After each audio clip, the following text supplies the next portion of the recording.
Assalamualaikum warahmatullahi wabarakatuh. Bapak, Ibu-ibu, jamaah sekalian yang dirahmati oleh Allah, pada pertemuan terakhir di subuh hari pengajian subuh saya sampaikan materi di dalam kitab Perukunan Melayu ini halaman 59 sebagai pengantar tentang aturan, pedoman dan bekal untuk menghadapi malakul maut, untuk berjumpa dengan malaikat Israel. Saya katakan, saya terangkan itu bahwa ada 4 perkara. Pertama, taubat daripada segala dosa tiap malam dan siang. Kedua, suka jikalau dihinakan orang, jangan sombong, jangan membesarkan diri. Lebih baik kita kecil di hadapan manusia tapi besar di hadapan Allah. Lebih baik kita dipandang hina di tengah-tengah manusia, namun kita mulia di hadapan Allah Subhanahu wa taala. Kemudian yang ketiga, membayar qada atau menunaikan qada, hutang piutang serta janji yang belum ditunaikan, termasuk juga berkenaan dengan ibadah yang belum sempurna. Kalau memang ada kesempatan, kita wajib untuk mengganti atau mengqadanya selama kita masih diberikan hidup oleh Allah Subhanahu wa taala. Kemudian yang keempat, berkehendak kepada Allah taala, artinya semua amal ibadahnya dikembalikan kepada Allah, hanya mengharapkan ganjaran dari Allah. Beramal hanya mengharapkan pandangan dari Allah Subhanahu wa taala, tidak ada yang lain.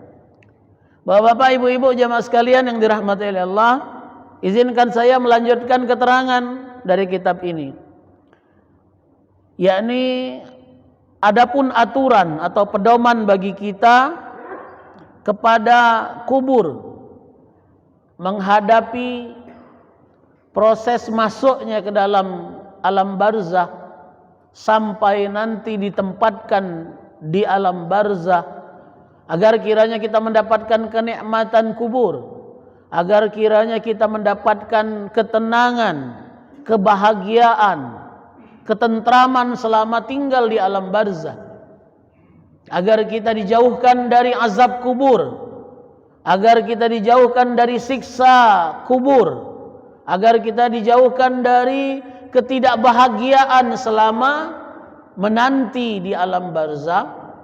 Maka di sini dikatakan ada 4 perkara, ada 4 aturan, ada 4 bekal yang harus kita siapkan agar kita sukses, selamat saat kita tinggal di alam kubur atau alam barzah. Pertama, saya baca dulu nanti baru kita terangkan. Pertama, meninggalkan perilaku atau sifat buruk mengumpat orang dan mengadu domba. Yang kedua, jangan dengki dan dendam kepada orang Islam. Yang ketiga, suci dari perkara istinja, yaitu bersih dalam proses membersihkan buang air besar, buang air kecil sebelum dia melaksanakan ibadah selanjutnya. Kemudian yang keempat, mengerjakan sembahyang di tempat yang suci. Bapak-bapak, ibu-ibu, jamaah sekalian yang dirahmati oleh Allah, di sini dikatakan ada 4 pedoman, ada 4 aturan, ada 4 bekal yang harus kita siapkan semumpung kita masih tinggal di dunia. Dengan bekal ini insyaallah kita akan selamat saat berpindah ke alam barzah. Yang pertama apa? Meninggalkan dosa dari 2 hal. Yang pertama mengumpat, yang kedua mengadu domba. Apa mengumpat ini? Mengatakan hal yang buruk tentang orang lain kepada orang lain. Mengumpat adalah mengeluarkan kata-kata buruk, baik berkenaan dengan dirinya, orang lain, ataupun bahkan ketika berhadapan dengan keadaan. Nyingok hujan, ngumpat. Kapan kepanasan ngatoi. Makan ndak lemak berutuk. Segala macam hal menimbulkan kata-kata buruk. Yang keluar dari mulutnya adalah kata-kata buruk. Itu termasuk perkara mengumpat. Jadi bukan cuma ngatoi wong, tapi mengeluarkan kata-kata buruk akibat sesuatu yang tidak sesuai dengan keinginan hatinya. Baik karena perasaan dirinya yang berasal dari dirinya, gara-gara dinjo wajah tidak begitu belaga, ngumpat. Dapat bini kurang belaga, ngatoi. Ya, mohon maaf, bini wong belaga tambah bini wong ndak belaga tambah kuat ngatoinya. Padahal bini kita ndak pula belaga nian. Bapak, ibu-ibu, jamaah sekalian yang dirahmati Allah, mengapa perkara mengumpat ini harus kita hindari? Karena ketika kita mengatakan hal buruk tentang sesuatu, sebenarnya yang sedang kita umpat, yang sedang kita katoi itu bukan cuman makhluknya.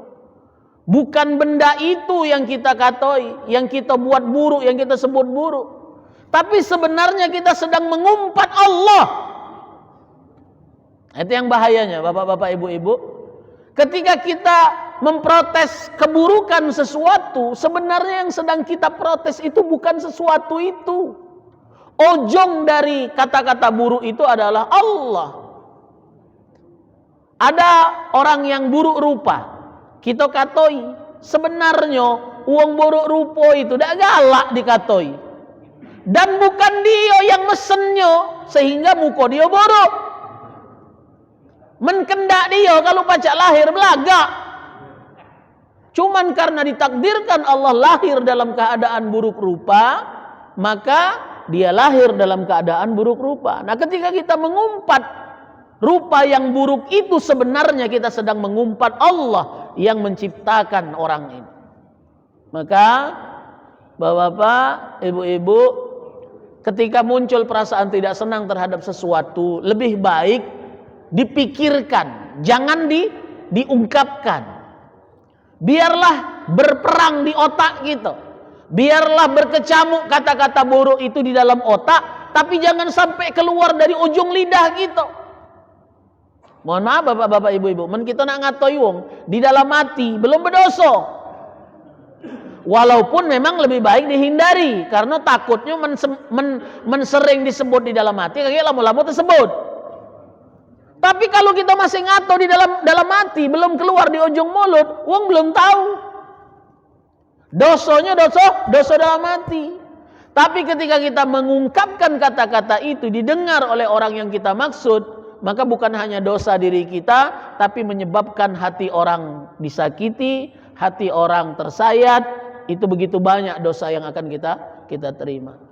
Maka ketika kita berbuat aniaya, zalim dengan ngatoi wong, mengumpat, melakukan mengeluarkan kata-kata buruk tentang sesuatu, maka sebenarnya kita sedang gadaikan pahala kita. Kita merasa pahala kita banyak gara-gara sering ngatoi wong. Ketika kita periksa di akhirat kaget tabungan amal kita kosong. Ngapa? Karena amal kita diambil oleh wong yang kita katoi. Makanya jangan galak ngatoi wong. Bapak, ibu-ibu, ustaz, inilah kebiasaan ustaz. Di Palembang ini galak saling kato mah itulah. Tapi itu kan hiburan baik. Wong Palembang ni mah itu bu ya. Nama bagus-bagus dipanggil yang jahatnya. Abdullah dipanggil bedul. Ya. Apalah susahnya kalau dipanggil ya Abdullah, wahai Abdullah. Belum lagi yang buruknya yang disemat ke. Namanya Muhammad, namanya Ahmad. Karena kakinya pincang, mat pincang. Matanya agak picek, mat picek gitu. Padahal apalah salahnya jika memanggilnya dengan panggilan yang mulia tadi, wahai Muhammad. Muhammad siapa? Bapak, ibu-ibu, di dalam surat Al-Hujurat dikatakan panggilan yang baik itu adalah panggilan di dalam agama kita. Nabi Muhammad itu selalu memanggil sahabatnya dengan panggilan yang baik. Nah, kemudian yang kedua, setelah kita mampu meninggalkan dosa mengumpat, termasuk juga latah. Mohon maaf, latahnya kalau seandainya bertasbih, bertakbir, terkejut, astagfirullahaladzim, Allahu Akbar, la ilaha illallah, tidak apa-apa. Tapi kalau seandainya latahnya kata-kata buruk, yang keluar kata-kata kotor, maka segera bertaubat kepada Allah. Latah itu penyakit, ibu, latah itu penyakit, latah itu nular. Maka mohon maaf, kalau di atas umur 60, 70 latah itu namanya beban dari penyakit tambahan pekun. Ya. Tapi kalau umur 30, 40 masih muda, mulai latah, itu penyakit, segera diobati. Mana caranya? Mungkin ngilang kelatahnya tidak pacak, tapi mengganti dengan kata-kata baik. Ketika kita terkejut keluar kata-kata buruk, astagfirullahaladzim. Jawab dengan hati, astagfirullahaladzim, astagfirullahaladzim. Ya mohon maaf, kalau kita latah kadang-kadang muncul segala macam kata-kata buruk. Mencarutlah, na'udzubillah. Jangan kita lah terkejut, hati kita lah was-was, yang terjadi malah kita berdosa. Ibu ya, kalau bisa yang keluar adalah kalimat thayyibah, zikir, kalimat yang baik. Maka ketika kita terkejut, kita dapat pahala terkejut, dapat pahala tasbih, dapat pahala takbir, dapat pahala zikir yang keluar dari mulut tadi. Ya, jangan sampai keluar kata-kata buruk dari mulut kita. Nah, memang kuncinya agar keluar kata-kata yang baik, biasakanlah berpikir yang baik. Ketika kita berpikir yang baik, maka yang keluar adalah perkataan yang baik. Kata Agim itu yang masyhur, di dalam teko isinya teh, maka yang keluar teh. Di dalam teko kopi, yang keluar kopi. Di dalam teko banyu putih, yang keluar banyu putih. Maka gambaran mulut kita ini adalah gambaran otak kita, gambaran pikiran kita. Kalau kita biasa memikirkan hal yang baik, dalam keadaan diam, pikiran kita bertasbih, maka ketika terkejut yang keluar tasbih. Nah, tapi kalau kita mikirkan wong lain, ngumpat wong lain, ketika terkejut yang keluar kata-kata buruk.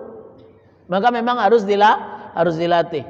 Kemudian yang kedua, bapak-bapak, ibu-ibu, selain daripada perilaku mengumpat yang harus kita buang, kita jauhi, kita hindari. Yang kedua, perilaku adu domba.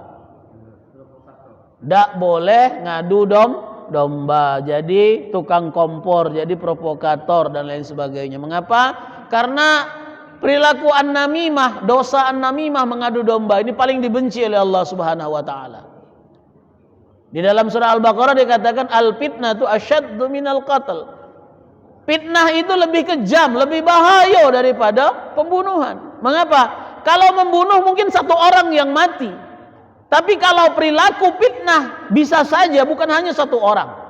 Bisa satu keluarga, bahkan mungkin bisa satu kampung terjadi pembunuhan gara-gara fitnah.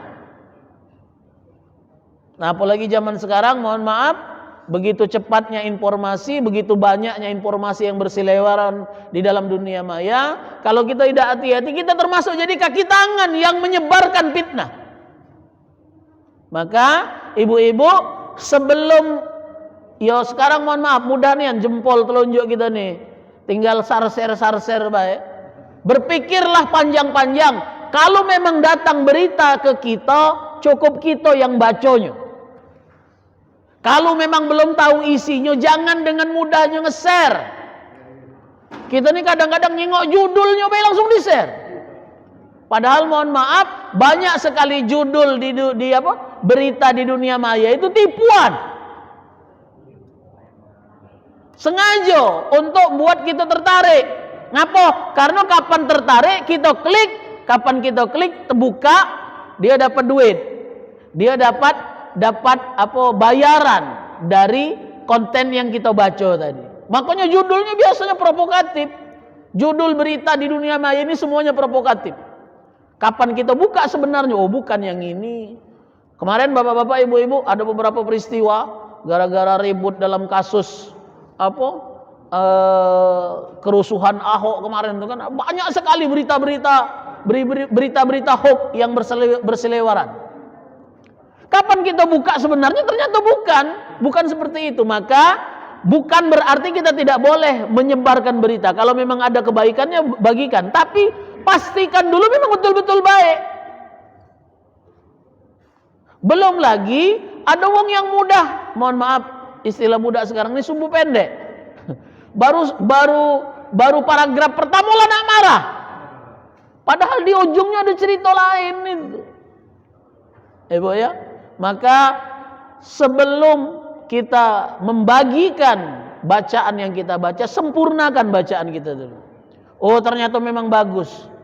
Link berita ini memang bagus, kanal berita ini memang bagus. Bagikan kepada siapa yang kita tuju. Nah, usahakan membagikannya itu spesifik. Tujuannya apa? Agar yang kita tuju masuk. Jangan mentang-mentang kita banyak grup, 40 grup kita share galo-galo. Padahal grup itu belum tentu sama pikirannya. Setiap grup berbeda-beda. Bapak, ibu-ibu, kalau memang pesannya untuk anak, istri, untuk keluarga, share di grup keluarga baik. Karena belum tentu cocok dengan grup kawan-kawan alumni, kawan-kawan sepekerjaan. Disesuaikan dengan kebutuhannya. Ibu ya. Nah, kalau kita tidak hati-hati, dengan mudahnya kita nge-share berita, ternyata berita itu adalah palsu, berita itu adalah bohong, maka kita termasuk ke kaki tangan orang yang menyebarluaskan berita palsu, termasuk orang yang mengadu domba. Ibu ya, maka lebih baik kita hati-hati.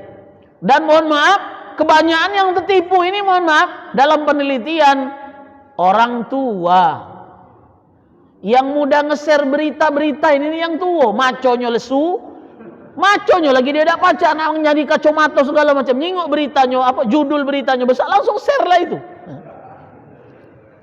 Ya, baru nyari kacamata, kapan dibaca, nah salah yang di-share tadi, baru nyesal. Ibu ya, bapak, maka lebih baik pastikan yang kita baca itu betul-betul benar, beritanya betul-betul valid, dan pastikan memang sumbernya, linknya, kanal beritanya memang betul-betul yang terpercaya. Ibu ya, memang situsnya nyato. Nah, apalagi masuk 2023 2024 ini. Lah mulai lagi nah berseliweran, urusan politik segala macam. Lebih baik hati-hati sebelum nge-share berita. Ngapo? Kaget jadi dosa waris. Ibu, bapak, kita lah mati, dosanya masih ngalir. Dosa jariah. Kita lah ninggal, dosa masih ngalir masuk di dalam kelepeh perbendaharaan amal gitu. Ngapo? Karena wong yang kita tinggalkan berbalah bantah, bermusuhan, berperang gara-gara berita bohong yang kita sebar. Na'udzubillah. Maka lebih baik hati-hati di dunia maya ini sekarang. Hati-hati. Itu yang pertama. Kemudian yang kedua, jangan dengki dan dendam kepada orang Islam. Jangan niat hasud, iri hati. Ngapo? Karena iri hati ini kata Rasulullah akan makan amal kebaikan kamu seperti api yang makan kayu kering. Takutlah kamu dengan perbuatan hasud, kata Rasulullah, fa innal hasada ta'kulul hasanati kama ya'kulun narul hatab. Sesungguhnya hasud, iri hati, dengki itu akan ngabiskan kebaikan yang kamu miliki seperti api yang makan kayu kering. Ibu ya. Jadi kalau kita ada iri hati, mohon maaf, iri hati ini buat tak senang hidup di dunia sampai kita mati kaki. Kapan wong iri, Pak? Apa istilahnya itu? SMS. Senang nyingok senang melihat orang susah, susah melihat orang senang.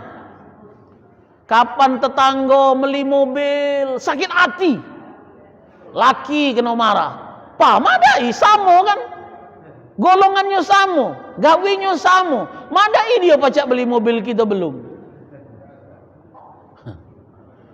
Laki tetangga beli bus tambah sakit hati, tetangga beli ini sakit hati. tetangga dapat cocong sakit hati, tetangga boleh mantu sakit hati, dak kata yang nyenang ke? Ibu, mohon maaf, perilaku hasud ini selalu mengintai manusia. Makanya ada pepatah orang Inggris, apa? Rumput tetangga selalu lebih hijau daripada rumput di rumah kita dewek. Selalu seperti itu. Nyingok bini tetangga belaga nih. Wong rumah kita lapas pasan, berias dak galak. Kapan balik mambu bawang, mambu cabe, mambu calo. Padahal kita tidak pernah beli ke bedak, kita tidak pernah beli ke gincu, tidak pernah beli ke parfum. Nak minta uang rumah belaga, nak minta uang rumah wangi. Bu ya. Kapan nyingok anak tetangga, nurut nian. Kapan masuk rumah salam. Kapan nak keluar rumah sujud. Anak kita melompat dari jendela kapan pergi keluar rumah. Rasanya pecahnya durhaka nian anak kita ni. Pasti senanglah tetangga, pasti lebih bahagia tetangga. Ngapo? Bininya belaga, anaknya nurut, hartanya banyak. Ibu, perasaan itu selalu menghantui bagi kita yang punya sifat hasud. Merasa diri kita tidak pernah senang, wong lain itulah senang. Kita berpikir, kita merasa kalau aku pecah tetangga itu pastilah senang pula. Padahal mohon maaf belum tentu. Bu, kebahagiaan itu seperti awan yang ada di kepala uang. Tidak pernah di pojok kepala kita, ada di kepala uang terus. Seperti itu kebahagiaan. Padahal kalau ibu nak jujur, coba bu ya. Kalau kamu ada tetangga yang kamu rasa paling bahagia di komplek ini, coba kamu temui ibu tadi, bu, apa resepnya? Kira-kira bertanyanya model mana ini, bu? Apa resepnya kamu tuh pecah bahagia nih, dengan laki harmonis, dengan anak bahagia? Apa jawab ibu itu? Mohon maaf, kapan kita tanya, apa kiatnya kamu pecah bahagia? Apa jawab ibu tadi? Rasa aku bahagialah kamu dari aku. Ternyata ibu itu pun kadang-kadang memandang dirinya tidak bahagia. Jangan-jangan dia menganggap diri kita jauh lebih bahagia daripada dia. Ya cuman kan berduitlah kamu, mobil 2 katanya. Iya memang rumah besar, laki belaga, mobil 2. Tahu tak perahu laki aku ada 2 juga. Tak pernah diceritakan, makanya kita tidak tahu, merasa dia pasti bahagia. Ibu, bapak, maka jangan senantiasa hati kita hitam gara-gara memandang kenikmatan yang orang lain rasakan. Karena belum tentu orang itu betul-betul bahagia. Jangan-jangan dia cuma pintar menyembunyikan ketidakbahagiaan. Nah kita ini kadang-kadang lebay. Diuji dikit lah melulung lah itu. Diuji oleh Allah langsung berotok. Berotoknya bukan dengan orang yang benar. Nulisnya di Facebook, nulisnya di WA. Nyelesai ke masalah tidak, nambah dosa lagi ada. Ibu ya, kalau ingin curhat, kalau ingin konsultasi kepada orang yang betul-betul mengerti. Apalagi di dalam rumah tangga, mohon maaf, jangan nian curhat dengan mantan. Ini yang menyebabkan rusak rumah tangga ini, curhat dengan uang lama. Uang lama memang ada kendak dengan kita, dilaju genyo. Pecahnya ada uangnya di sini. Ada yang kena ya, ibu ya. Kalau ingin konsultasi kepada orang yang alim, orang yang tahu, yang bisa memberi solusi. Kalau ada masalah rumah tangga, ibu konsultasi dengan orang yang memang benci dengan rumah tanggamu. Ujung-ujungnya bukannya akor, malah tambah pecah. Bapak-bapak, ibu-ibu, jamaah sekalian yang dirahmati Allah, maka jangan merasa orang lain selalu lebih senang. Haruslah kita memandang apa yang sudah Allah berikan, apa yang kita rasakan saat ini, itulah nikmat yang paling besar. Ibu ya, orang yang berbahagia adalah orang yang mampu menghargai apa yang sudah Allah berikan. Kalau kita masih mengharapkan apa yang belum diberikan oleh Allah, maka kita selalu panjang angan-angan, cita-cita tinggi, tapi disebut dengan tulul amal, angan-angan belaka. Ibu ya, orang berbahagia itu yang mampu menikmati apa yang sudah Allah berikan, bukan mengharapkan akan terasa nikmat kalau yang belum dijodohkan. Maksudnya, ibu, bapak, kalau kita mampu mensyukuri yang sedikit, maka yang banyak pun kita akan mampu mensyukurinya. Jadi rumus kebahagiaan itu, ibu-ibu, bapak-bapak, bukannya nunggu berduit baru bersyukur. Justru harus belajar bersyukur ketika sedang dalam keadaan sedikit. Ketika kita mampu bersyukur, la azidan, akan kami tambah, kata Allah. Kalau kamu bisa bersyukur. Nah, kalau sifat hasud, tidak pernah bersyukur, rasanya kurang terus, tidak cocok terus, uang lain itulah pasti senang. Ibu, bapak, jamaah sekalian yang dirahmati Allah, buang jauh-jauh sifat hasud, buang jauh-jauh sifat iri hati. Ngapa? Iri hati tidak nyenang ke di dunia, tidak buat kita nyenyak tedo, tidak menyelamatkan kita di alam barzah. Ngapa? Karena iri hati akan menghilangkan amal kita. Kita berharap amal kita masih banyak, ternyata amal kita hilang gara-gara hasud, iri hati dan dengki. Dan mohon maaf ibu, perlu juga aku sampaikan, iri hati ini bisa berdampak penyakit loh. Namanya penyakit ain. Bapak ibu-ibu, hati-hati dengan penyakit ain. Apa penyakit ain itu? Ketika muncul lintasan hati kita iri terhadap seseorang. Bapak ibu, kalau kamu nemukan fenomena ada uang yang tidak keruan, sakitnya apa? Datang ke dokter tidak katik sakitnya, tapi ada sakitnya, kejinguan penyakitnya uang ini.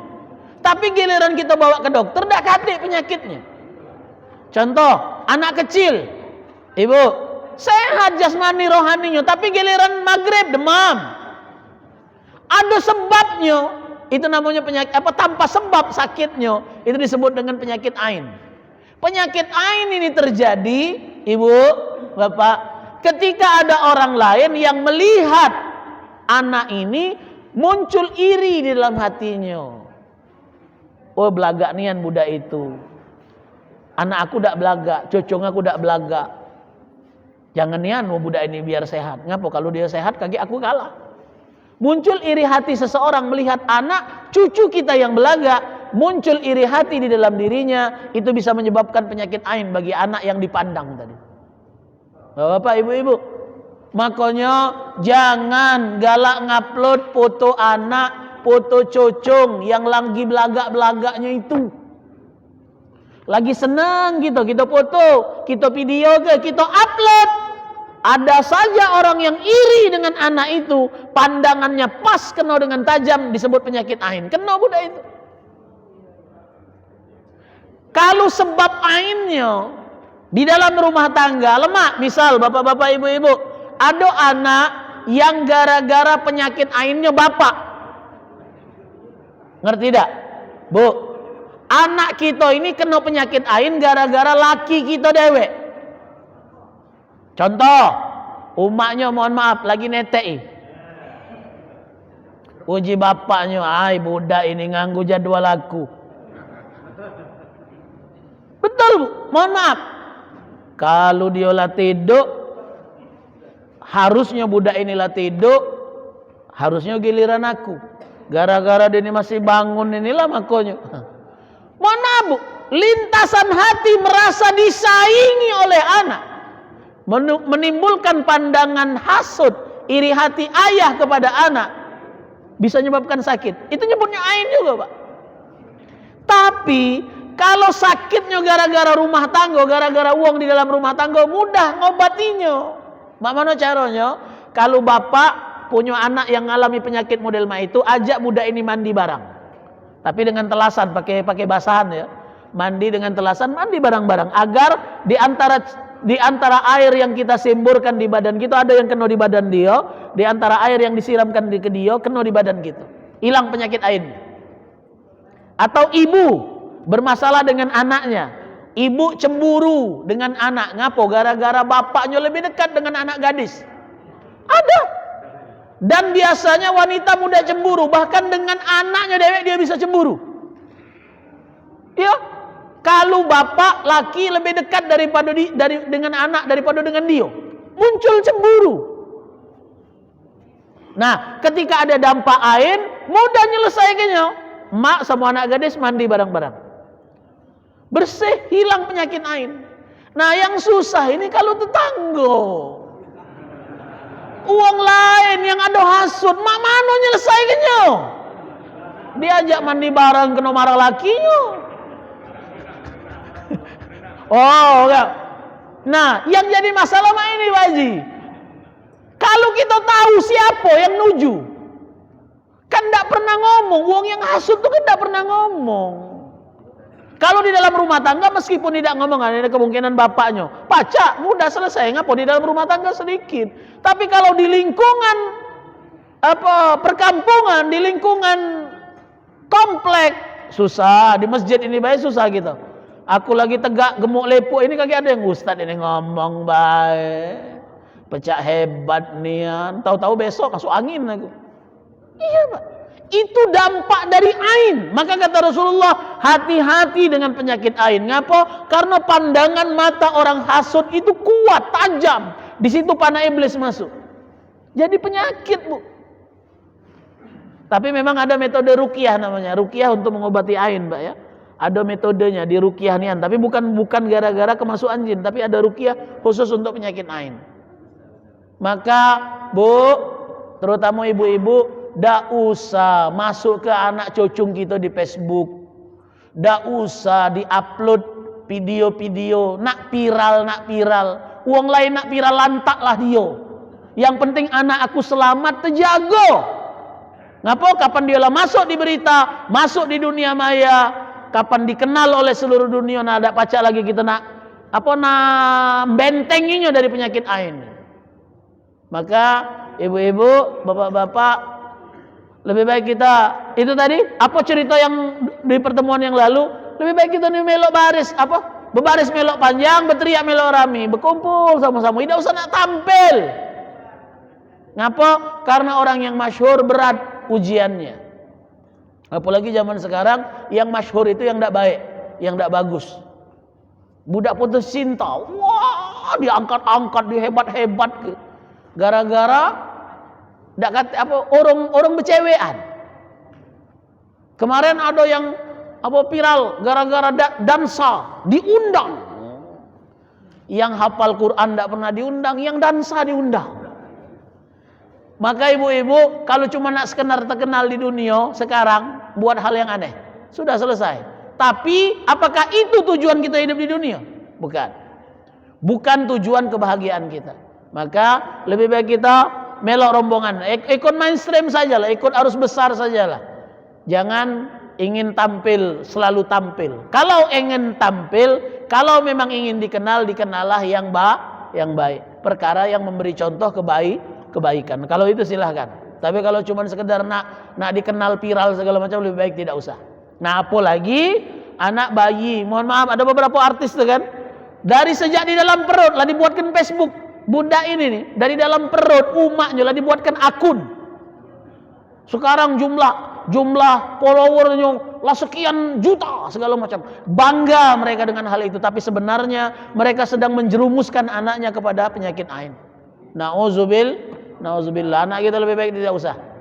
Bapak-bapak, ibu-ibu, jamaah sekalian yang dirahmati Allah. Kemudian yang ketiga, nah ini yang penting. Suci dalam proses istinja. Lebih baik kita pastikan diri kita, anak kita, cucung kita belajar istinja lebih dahulu sebelum belajar yang lain. Diajari cebok yang benar, bebersih dari mohon maaf kencing, cebok dari buang air besar sempurna sebelum dia buka dunia yang lain. Ngapa? Karena kata Rasulullah, Hadis yang masyhur di dalam kitab fikih pertama kali diajarkan, kata Rasulullah, aku melihat umatku paling banyak diazab di alam barzah bukan karena dosa besar, tapi mereka diazab karena cebok tidak sempurna. Ibu, bapak, mohon maaf saya ulangi hadis ini. Kata Rasulullah, diazab di alam barzah mayoritas umat Islam bukan karena dosa besar, tapi karena buang air besar, buang air kecil, ceboknya, istinjaknya tidak benar. Ternyata betul ibu ya. Kita kencing, mohon maaf, kita buang air kecil, ceboknya tidak sempurna. Mohon maaf, kita cuci. Cuman mungkin ada tumpahan, ada percikan banyunya kena di kain.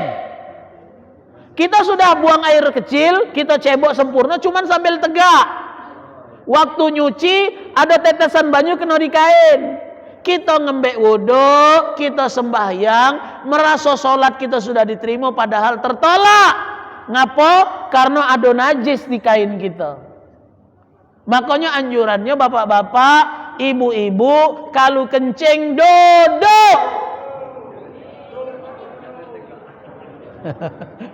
Ini mohon maaf Pak, mohon maaf nih.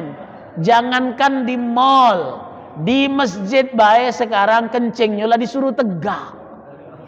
Lah dibuatkan kloset yang tegak itu. Nah, kita nyari naik kloset yang duduk, cuman ada 2 pintu.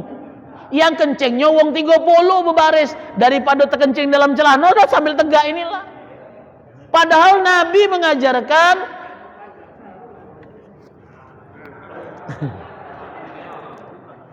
mohon maaf ibu ya, kalau laki-laki, kalau perempuan aku yakin tidak mungkin lah kencing tegak, bahaya. Kalau laki-laki sunnahnya kaki kiri jadi tumpuan, yang ini nah tegak. Iya, ya dipegangi, tidak dipegangi kaki kemana-mana. Setelah keluar berdehem 3 kali. Tujuannya apa? Agar ada kontraksi di perut sehingga sisa yang ada antara skrotum, tempat sumber banyu tadi sama salurannya itu keluar galau-galau bersih. Aku baca penelitian tentang kesehatan kelamin bagi orang yang biasa kencing sambil duduk. Ternyata ibu bapak, kalau kamu tidak pengen kena penyakit beser, tahu beser? Yang kapan kencing tidak kate lagi rem itu. Biasanya wong yang beser itu kencingnya galak tegak, biasa tegak. Karena mohon maaf, kalau kita tegak itu waktu nak buang pasti ngeden. Pasti ada tekanan di dalam dari urat perut kita ini. Kita tekan ke bawah. Karena kalau tidak ditekan tidak keluar galau. Mohon maaf kalau kita sambil tegak kita kencing, habis ya. Bergerak kita dikit, keluar lagi dia. Artinya masih ada, belum habis. Tapi coba bapak biasakan kencing sambil duduk. Posisinya memang betul-betul lurus, keluar dengan sendirinya. Ketika kita berdehem 3 kali dia keluar galau-galau, habis. Malah mohon maaf dianjurkan kalau dalam fikih itu setelah berdehem 3 kali diurut ke depan agar tidak ada sisa. Nah setelah tidak ada sisa baru kita cuci. Nah tujuannya apa agar duduk? Kata Imam Ghazali, agar terhindar dari rasos, agar percikan air yang najis tadi tidak kena di kaki, tidak kena di pakaian kita. Habis waktunya. Lagi ladas-ladas cerita kencing habis. Bapak-bapak, ibu-ibu, jamaah sekalian yang dirahmati Allah, mengapa istinja ini penting? Terutama ajarkan kepada anak cucu kita. Kalau pacak, mereka betul-betul sempurna bersuci dari hadas agar kepocoknya semakin sempurna. Bapak-bapak, ibu-ibu, ada uang. Nah, sudah pernah aku tanya sebelum ini. Ada uang, meseng, dak cebok, ngembek wudhu. Kira-kira benar dak sholatnya? Ada uang, dak cebok, ngembek wudhu. Ada wong mising, ngidak, cebok, terus ngembek wudhu, sholat, sah dak sholatnya? Kalau uji wong Palembang tidak, kalau uji wong Selapan sah. Ada wong Selapan di sini? Ada wong Selapan? Karena wong Selapan tuh ngomong meseng tidak. Cebok. Meseng tidak, cebok. Ngembek wudu, salat. Sah tak salatnya? Sah. Karena meseng tidak. Wong Selapan tuh bukan tidak meseng, Bu. Meseng tidak. Itu nyebutnya kalau wong Selapan. Ada wong Selapan. Makanya aku nanya, ada wong Selapan. Aku ini pernah tinggal di Selapan. Meseng dak.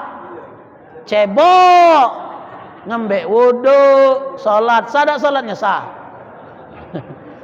Kalau dia meseng nian, idak cebok, nah dak sah. Oh, Bapak Ibu-ibu jamaah sekalian yang dirahmati Allah. Kemudian yang terakhir, pastikan tempat ibadah kita tempat yang suci, yang benar, agar kita sempurna dalam beribadah sehingga amal kita cukup.